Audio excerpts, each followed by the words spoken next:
Azam Store, amanah dalam muamalah. Dan para ulama menjelaskan bahwasanya syirik itu terbagi menjadi dua, syirik besar dan syirik kecil. Nah, pembatal keislaman yang pertama, syirik dalam ibadah kepada Allah, ini kaitannya dengan syirik besar. Dan keterangannya sudah kita jelaskan tadi, ya, mengenai pengertian syirik besar tadi, yaitu menyamakan selain Allah dengan Allah di dalam perkara-perkara yang menjadi kekhususan bagi Allah Subhanahu wa taala, ya, termasuk di antara bentuk kekhususan Allah adalah beribadah kepada Allah semata.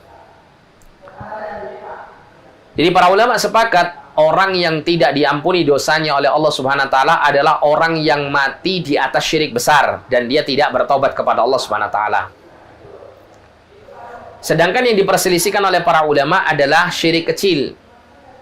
Apa yang dimaksud dengan syirik kecil, ya? Syirik kecil itu adalah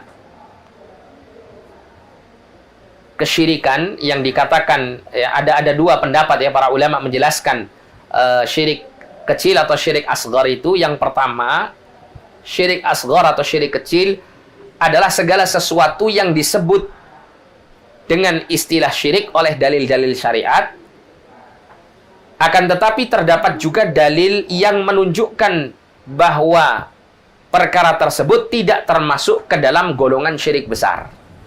Jadi dia dikatakan, ya, oleh dalil bahwasanya dia termasuk bentuk kesyirikan. Tapi ada dalil-dalil yang lain yang menjelaskan bahwa itu merupakan syirik kecil, bukan syirik besar. Seperti Nabi SAW, ya, pernah bersabda tentang salah satu jenis syirik kecil.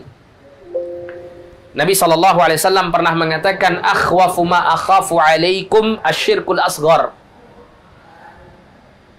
Perkara yang paling aku takutkan menimpa kalian itu adalah syirik kecil. Qalu, para sahabat bertanya, ya Rasulullah, wahai Rasulullah, wa masyirkul asghar, apa itu syirik kecil? Maka Rasulullah mengatakan ar-riya, yaitu riya. Apa yang dimaksud dengan riya? Riya itu, ya, ketika seseorang beribadah kepada Allah, dia memperbagus ibadahnya karena dilihat orang supaya dapat pujian. Jadi kalau seseorang misalnya, ya, awalnya dia datang ke masjid, niatnya salat lillahi ta'ala, karena Allah ta'ala. Awal niatnya. Kemudian pada saat di tengah-tengah salat, dia kemudian memperbagus salatnya karena manusia. Misalnya ada seorang pemuda datang ke masjid, niat dari awal dia salat lillahi ta'ala, karena Allah.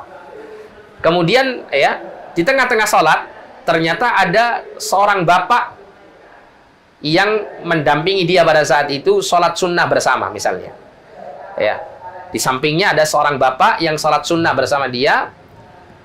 Ternyata dia kenal, oh, bapak ini kan punya seorang putri yang cantik misalnya. Nah, muncullah, ya, niat yang tidak baik. Wah, dia perpanjang sholat sunnahnya, dia perbagus sholat sunnahnya supaya dilihat sama si bapak. Wah, kesempatan saya untuk menunjukkan kalau saya ini orang soleh, supaya, ya, dipilih sebagai menantunya. Nah, misal begitu. Nah, ini riya namanya. Akan bisa merusak amalnya. Nah, ini salah satu contoh syirik asghar, syirik kecil, yaitu segala sesuatu yang disebut, ya, dengan istilah syirik oleh dalil-dalil syariat, akan tetapi diterangkan oleh dalil bahwa dia merupakan syirik kecil. Ya, Nabi mengatakan tadi, akhwafu ma akhafu alaikum asyirkul asghar. Ya, yang paling aku takutkan menimpa kalian adalah syirik kecil, yaitu riya. Nabi menyebutkan syirik kecil, ya.